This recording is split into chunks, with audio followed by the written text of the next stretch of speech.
Hello friends, welcome to SSC coaching centre. दोस्तों, आज के वीडियो में हम देखेंगे कैलेंडर के प्रश्न और देखेंगे भिन्न के प्रश्न। ठीक है, दोनों ही टाइप के क्वेश्चन मैंने ले लिए हैं जिससे कि सारे डाउट क्लियर मैं आपको कराऊंगा। पूरा वीडियो देखिएगा।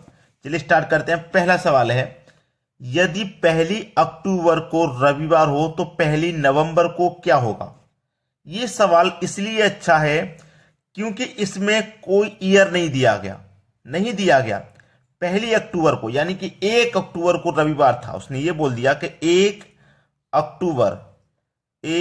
अक्टूबर को रविवार था, ये उसने कह दिया। ठीक है, 1 अक्टूबर को रविवार था, लेकिन 1 अक्टूबर को ही तो था। पूछा कब का उसने? 1 नवंबर का, यानी कि 1 नवंबर को क्या होगा ये उसने पूछा है। 1 नवंबर को कौन सा दिन होगा नहीं पता। देखिएगा, याद रखना हमेशा, अक्टूबर का महीना कितने दिन का होता है? आप कहेंगे सर 31 दिन का होता है। अक्टूबर का महीना 31 दिन का होता है। उसमें से उसने 1 अक्टूबर का हमें दे रखा है, 1 का दे रखा है, तो उसमें से हम 1 माइनस करेंगे। याद रखना, अगर 1 की जगह वो 4 अक्टूबर का दे देता तो 4 माइनस कर देते, 10 का दे देता 10 माइनस कर देते, यानी कि उस महीने में से जितने का दे रखा है उतना माइनस कर देते हैं, जो बचा हुआ उसे लिखेंगे। तो 1 माइनस कर दिया तो हमने बचा कितना? 30। तो हम क्या करेंगे? 30 लिख लेंगे। 30 लिख लिया ना, 30 हमने यहां पे लिख लिया। यानी कि ये 30 दिन अक्टूबर के महीने में बचे हैं। अक्टूबर के बाद में वो पूछ रहा है 1 नवंबर का, 1 नवंबर मतलब 1 नवंबर का पूछ रहा है, तो इसमें हम क्या करेंगे? 1 जोड़ देंगे। अगर वो 4 नवंबर का पूछता 4 जोड़ देते, 8 का पूछता 8 जोड़ देते। ठीक है, जितना पूछेगा उतना जोड़ देंगे। और याद रखना, डिवाइड हमेशा 7 से ही करना, क्योंकि एक हफ्ते में 7 दिन होते हैं, तो हम 7 से ही डिवाइड करते हैं। 30 में जोड़ देंगे 1 तो ये हो जाएगा 31, डिवाइड कर देंगे 7 से, 7 चौके 28। अब 31 में से 28 कट गया तो कितना बचा? 31 में से 28 कट गया, 3 शेष बचा। कितना बचा भाई? 3 शेष बचा, यानी कि रिमाइंडर हमारा 3 है। तो हमें इससे कोई मतलब है? इससे कोई मतलब नहीं है। ठीक है, इससे मतलब है जो रिमाइंडर बचा हुआ है, 3 बचा है ना। तो देखिए, पहले कौन सा दिन था? रविवार था ना। रविवार में आप 3 जोड़ दोगे, 1 2 3, यानी कि रविवार के बाद सोमवार, मंगलवार, बुधवार। इसका मतलब यहां कौन सा दिन आ जाएगा? बुधवार का दिन आ जाएगा। ये आपके सवाल का बिल्कुल सही जवाब, सी ऑप्शन। क्लियर हो गया ना सभी को? चलिए अब देखते हैं अगला प्रश्न। अगला प्रश्न है, एक अधिवर्ष में विषम दिनों की संख्या कितनी होती है? यह सवाल बहुत अच्छा है, बहुत सारे बच्चों को नहीं मालूम होगा इसका आंसर। एक अधिवर्ष, देखिए आप अच्छे से जानते हैं कि हमारा जो साधारण वर्ष होता है वो 365 दिन का होता है। ठीक है, और जो लीप ईयर होता है वो 366 दिन का होता है। इसमें एक दिन बढ़ जाता है जब फरवरी का महीना 29 का हो जाता है। इसमें फरवरी का महीना 28 का ही रहता है, तो ये साधारण वर्ष 365 दिन होते हैं। और 4 साल बाद फरवरी का महीना 29 का हो जाए तो यहां पे एक दिन बढ़ जाता है, वो एक दिन बढ़ जाता है ना। ये हमारा क्या होता है? लीप वर्ष। ये क्या होता है? हमारा लीप वर्ष होता है, लीप वर्ष। और इसी को अधिवर्ष भी कहते हैं। ठीक है, अधिवर्ष। मैंने यहां पे अधिवर्ष जानबूझ के लिखा है, क्योंकि प्रश्न में जब अधिवर्ष लेकर के आता है ना, अधिवर्ष लिखा हुआ आता है जब एग्जाम में, तो बच्चा कंफ्यूज हो जाता है, पता ही नहीं होता कि ये साधारण वर्ष की बात कर रहा है या लीप वर्ष की बात कर रहा है। अधिवर्ष समझ के वो कंफ्यूजन में हो जाता है, तो वो कंफ्यूजन अभी खत्म हो गया आपका। ठीक है, अब लीप वर्ष क्या होता है? अधिवर्ष ही होता है। अब उसने अधिवर्ष का पूछा ना, तो 366 दिन इसमें होते हैं। तो देखिए, इसमें आप क्या करेंगे? 7 से ही डिवाइड करेंगे। 7 से मैं कटाऊंगा। ठीक है, 7 पंजे 35 कट गया, 7 पंजे 35, एक बचेगा 16, 7 दूने का 14, 16 में से 14 कट गया, 2 शेष बचा। कितना शेष बचा?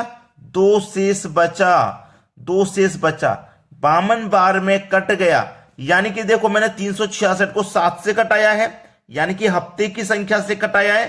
366 में कितने हफ्ते होते हैं? 52 हफ्ते होते हैं, 52 हफ्ते होते हैं। ठीक है, इसमें कितनी होती है? विषम दिनों की संख्या 2 होती है। ये आपके सवाल का बिल्कुल सही जवाब हो गया, 2। ठीक है, और साधारण वर्ष में पूछ ले विषम दिनों की संख्या, तो साधारण वर्ष में विषम दिनों की संख्या 1 होती है। ये आप याद रखना, साधारण वर्ष, क्योंकि इसमें हम जब कटाएंगे 366 में देखो 52 बार कटा, इसमें भी 52 हफ्ते होंगे, इसमें 2 शेष बच रहा है, इसमें 1, क्योंकि 364 तक कटेगा। यहां भी 364 तक कटा है, 2 बचा है, यहां भी 364 तक कटेगा, 7 से 1 ही तो बचेगा। ठीक है, तो ये बात याद रखना, अधिवर्ष कह दे या लीप वर्ष कह दे या फिर साधारण वर्ष कह दे, ये कंफ्यूजन अपने अंदर मत रखना। ठीक है, चलिए अब देखते हैं अगला सवाल। अगला प्रश्न है, यदि 30 जनवरी 2013 को गुरुवार हो तो 2 मार्च 2013 को कौन सा दिन था? यह सवाल बच्चा है। देखिए 30 जनवरी 2013 को गुरुवार था, यह हमें पता है। कितनी जनवरी को है? 30 जनवरी को। अब जनवरी के महीने में कितने दिन होते हैं भाई? 31 दिन होते हैं, हमें यह अच्छे से पता है। तो मैं यहां पे 31 लिख लूंगा, 31 लिख लूंगा, 30 नहीं 31, क्योंकि जनवरी के महीने में 31 दिन होते हैं। अब जनवरी के महीने में 31 दिन होते हैं, लेकिन 30 दिन की उसने बात कह दी। मैंने पहला क्वेश्चन आपको ऐसा बताया था कि उस महीने में से जितने दिन की वो बात कह देगा उतना माइनस कर देंगे, यानी कि 30 दिन की उसने बात बोल दी है तो 30 को माइनस कर देंगे, बचेगा 1। तो हम क्या करेंगे? 1 लिखेंगे, यानी कि जनवरी के महीने में 1 दिन बचा। ये हो गया जनवरी का महीने में 1 दिन बचा। जनवरी के बाद आएगा फरवरी का महीना। अब पूछा कब का है? मार्च का। और वर्ष हमारा 2013 साधारण वर्ष है, जिसमें फरवरी का महीना 28 का रहेगा। ठीक है, फरवरी के बाद आ जाएंगे मार्च के महीने में। मार्च के महीने में कितने मार्च का पूछा उसने? 2 मार्च का पूछा है, 2 ले लो। अब क्या करना है? सभी को जोड़ देना है। सभी को जब जोड़ेंगे तो ये 31 हो जाएगा। डिवाइड हमेशा 7 से करेंगे, मैं आपको बता चुका हूं। 7 चौके 28, 3 रिमाइंडर बचेगा, यानी कि शेष हमारा 3 बचेगा। ठीक है, इसी शेष से हमें मतलब होता। पहले देखिएगा कौन सा दिन था? गुरुवार का दिन था। गुरुवार में आप क्या करोगे? 3 जोड़ दोगे, 1 2 3। गुरुवार के बाद शुक्रवार, शनिवार, रविवार। कौन सा दिन हो जाएगा? रविवार का दिन हो जाएगा। ये आपका सही जवाब है, डी ऑप्शन। तो इस तरीके के सवाल को आप आसानी से कर लोगे, अब कोई दिक्कत आपको नहीं आएगी। चलिए अब देखेंगे अगला प्रश्न। अगला प्रश्न है, 31 दिन वाले महीने का अंतिम दिन मंगलवार है तो उसी माह के 16वें दिन कौन सा बार है? यह सवाल बहुत अच्छा लगा मुझे, क्योंकि 31 दिन वाला कोई सा भी महीना हो सकता है। वो दिसंबर का महीना भी हो सकता है, वो जनवरी का भी हो सकता है, वो मार्च का भी हो सकता है, अक्टूबर का, क्योंकि 31 के महीने आएंगे सब, मैं जो नाम ले रहा हूं वो कोई सा भी महीना हो सकता है। लेकिन 31वां दिन उसमें बोला है मंगलवार है, लास्ट का महीने का दिन मंगलवार है। तो उसी महीने की 16वें दिन यानी कि 16 तारीख को कौन सा दिन होगा, ये कहा। ये सवाल देखिए बहुत आसान है, इसमें आप कंफ्यूजन तो बिल्कुल रखना ही मत। क्यों मत रखना? क्योंकि आपको अच्छे से पता है कि हर 7 दिन बाद कोई सा भी दिन हो, हर 7 दिन के बाद वो रिपीट होता है। अब देखिए 31 तारीख का जब मंगलवार है तो 31 तारीख से पहले कितनी तारीख को मंगलवार होगा? यानी कि 7 दिन पहले होगा। 7 दिन पहले का मतलब 24 तारीख को मंगलवार होगा। 24 तारीख को मंगलवार होगा। ठीक है, 24 से फिर 7 दिन पहले आ जाओ, यानी कि 17 तारीख को भी मंगलवार ही होगा, क्योंकि कोई भी दिन आपको पता है 7 दिन के बाद रिपीट होता है। ये 17 तारीख को भी मंगलवार होगा। लेकिन उसने पूछा 16 का, तो हम 16 का आसानी से बता देंगे। जब 17 का मंगलवार है तो 16 का कौन सा हो जाएगा भैया? सोमवार नहीं हो जाएगा? हो जाएगा कि नहीं सोमवार? बस सवाल खत्म। डी ऑप्शन प्रश्न का बिल्कुल सही जवाब। तो आसानी से आप बनाओगे इन सवालों को। चलिए अब देखते हैं अगला प्रश्न। अगला प्रश्न है, देखिए मैंने आपको पहले ही बताया था कि आज के वीडियो में मैं कैलेंडर और भिन्न के प्रश्न बताऊंगा। अब यहां पे मैं भिन्न के प्रश्न लेकर के आया हूं, जिससे कि मैं सारे डाउट क्लियर कराऊंगा यहां पे। ठीक है, भिन्न कैसे निकालते हैं, छोटी भिन्न कैसे निकालते हैं, बड़ी भिन्न कैसे, आरोही क्रम में कैसे लगाते हैं, अवरोही क्रम में कैसे लगाते हैं, यानी कि इंक्रीजिंग ऑर्डर और डिक्रीजिंग ऑर्डर दोनों पूछा जाता है। देखिए सबसे पहली बात तो यह है कि इन भिन्नों को हल करने का जो आसान तरीका है वो सीख लीजिए। आसान तरीका है कि ऊपर वाली संख्या और नीचे वाली संख्या का आप अंतर करो। 5 और 6 का अंतर 1 आएगा ना, मैंने अंतर को लिख लिया। अंतर से ऊपर वाली संख्या में डिवाइड कर देना। 3 और 4 का अंतर भी 1 आएगा, अंतर से ऊपर वाली संख्या में डिवाइड कर देना। 5 और 8 का अंतर 3 आएगा, अंतर से ऊपर वाली संख्या में हमें डिवाइड करना है। 6 और 7 का अंतर 1 आएगा, अंतर से ऊपर वाली संख्या में डिवाइड कर देना है। ठीक है, 1 से 5 में हम डिवाइड देंगे 5 आ जाएगा, 1 से 3 में देंगे तो 3 आ जाएगा, 3 से देंगे 5 में तो 3 1 कम 3, 2 बचेगा, 10 में नहीं जाएगा तो 20 हो जाएगा, 3 6 18, ये हो गया। 1 से 6 में देंगे तो 6 हो गया। अब देखिए यहां पे आप आसानी से पता लगा सकते हैं, जो जिसका बड़ा मान निकल के आया है वो बड़ी भिन्न है, और जिसका छोटा निकल के आया है वो छोटी। सबसे छोटा 1.6 है जो कि 5/8 से निकल के आया, मतलब 5/8 सबसे छोटी भिन्न है। सबसे बड़ा देखो 6 है, ये आपकी सबसे बड़ी भिन्न है। ये बड़ी भिन्न छोटी भिन्न पता लगाने का सबसे आसान तरीका है। अब देखो अगर यहां पे प्रश्न में सबसे छोटी भिन्न पूछा है कौन सी है, तो 5/8 में यहां पे लिख रहा हूं सबसे छोटी भिन्न है। ठीक है, अगर बड़ी उसने पूछी तो 6/7 ये बड़ी भिन्न है। क्लियर है, यही पूछता है, या तो छोटी भिन्न पूछेगा या बड़ी भिन्न, या इंक्रीजिंग ऑर्डर या डिक्रीजिंग ऑर्डर पूछेगा, यानी कि आरोही क्रम या अवरोही क्रम। अब इसे हमें आरोही क्रम में लगाना है।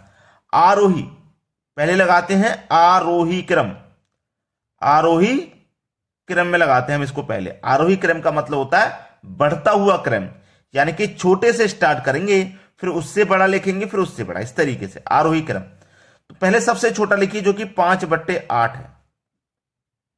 इससे बड़ा कौन है 3, जो कि 3/4 है। इससे बड़ा कौन, ये 5/6, और सबसे बड़ा 6/7। ये हो गया आरोही क्रम, यानी कि बढ़ते हुए क्रम में हमने लगा दिया। अब पूछ सकता है आपसे अवरोही। अवरोही मतलब घटता क्रम, यानी कि डिक्रीजिंग ऑर्डर।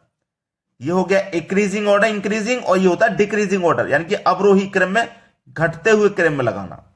यानी कि पहले सबसे बड़ा लिखेंगे जो कि 6/7 है, फिर इससे छोटा लिखेंगे जो कि हमारा 5/6 है, फिर इससे भी छोटा कौन है हमारा, ये 3/4, और लास्ट में सबसे छोटा हमारा 5/8।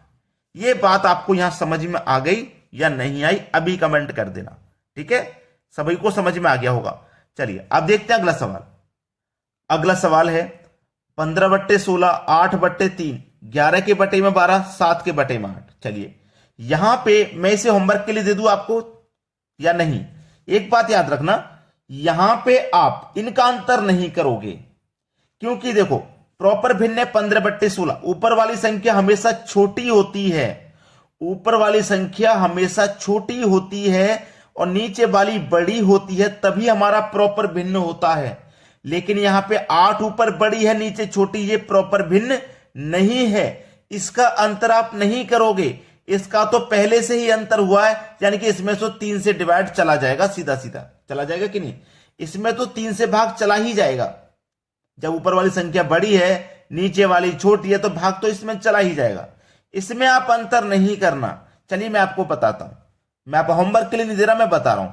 इनका अंतर करिए, 1 आएगा, ऊपर 15 है, इनका अंतर नहीं करना। ठीक है, इनका अंतर नहीं करना। इनका अंतर करोगे 1 ऊपर 11 है, इनका अंतर करोगे 1 ऊपर 7 है। इसको आप ऐसे ही लिख लीजिए। ठीक है, इसको आप ऐसे लिख लो। 1 से 15 में अंतर दूंगा तो 15 बार जाएगा, 3 छिंग वो 3 दूने का 6, 2 बचेगा 20, 3 छिंग 18। 1 से 11 में 11 बार, 1 से 7 में 7 बार। ठीक है, ये हो गया। अब देखिएगा यहां पे अब हम इसे सॉल्व करेंगे। अब हम क्या करेंगे, इसको हम हल करते हैं। जब हम इसको हल करेंगे तो हमें या तो छोटी भिन्न पूछेगा वो, या बड़ी भिन्न पूछेगा, या फिर आरोही पूछेगा, या फिर अवरोही पूछेगा। अब इसमें से आप बता नहीं पाओगे क्या, आरोही या अवरोही या कुछ भी बता पाओगे कि नहीं। अब यहां पे मैंने इसको बताया 3 से डिवाइड करके 8 को बताया। मैंने देखो 3 से डिवाइड करके 8 को बताया। अब मैंने जब 3 से 8 को डिवाइड किया तो 2.6 आ गया का ना, 2.6 आ गया। अब ये मेरी बड़ी भिन्न है या छोटी भिन्न है, ये बता दीजिए आप मुझे। ये वाली बड़ी भिन्न है या ये वाली बड़ी भिन्न है, आप मुझे ये बता दो। क्योंकि इसका मान 15 है, आप इसको बड़ा लोगे, यानी कि 15/16 को आप बड़ा लेंगे। ठीक है, और इसको आप छोटा लेंगे, सबसे छोटा आ रहा है। मैं आपको हकीकत बता रहा हूं, नोट कर लेना कि जिसका अंश बड़ा है हर छोटा है। एक संख्या केवल इसमें आपको ऐसी दी गई है, देखो ऊपर वाली संख्या छोटी नीचे वाली बड़ी, ऊपर वाली छोटी नीचे वाली बड़ी, ऊपर वाली छोटी नीचे वाली बड़ी, और यहां पे ऊपर वाली बड़ी है तो ये सबसे बड़ी भिन्न है। इसको आप जब आप इसको डिवाइड करोगे ना तो ये सबसे छोटी निकल के आएगी। हर बार ऐसा होगा। और भी कोई सवाल ले लो आप, और भी कोई सवाल ले लेंगे, तब भी ऐसा ही होगा कि इससे आप इसमें जब डिवाइड करोगे तो वो छोटी निकल के आएगी, लेकिन वो सबसे बड़ी भिन्न है। जब आपसे बड़ी भिन्न इस क्वेश्चन में पूछा जाएगा तो बड़ी भिन्न आपकी हो जाएगी 8/3। डायरेक्ट ही बता देना इसको, तो 8/3 ये सबसे बड़ी भिन्न है। जब आपका ऊपर वाला संख्या बड़ा हो, नीचे वाला छोटा हो, वही सबसे बड़ी भिन्न है। क्लियर? और जब इसको सॉल्व करोगे तो ये छोटी निकल के आएगी, लेकिन ये छोटी नहीं होती। आप कोई गलती ना करें, इसीलिए मैं आपको पूरी बात बता रहा हूं। ठीक है? आप ज्यादा से ज्यादा क्या करते, तरीका मैंने जो आपको बताया, आप अंतर करके करते। आप 8 और 3 का अंतर 5 से डिवाइड करते, आप में तब भी छोटा निकल के आता। ऐसे करोगे तब भी छोटा निकल के आएगा, लेकिन इसको करना ही नहीं है हमें डिवाइड, हमें इसको करना ही नहीं है। ये बड़ी भिन्न है ऑलरेडी, जब ऊपर वाली संख्या बड़ी है और नीचे वाली छोटी है। तो दोस्तों, आपने अगर अभी तक लाइक नहीं किया वीडियो को तो लाइक कर दें, और यदि शेयर नहीं किया तो शेयर जरूर कर दें। ठीक है दोस्तों, धन्यवाद।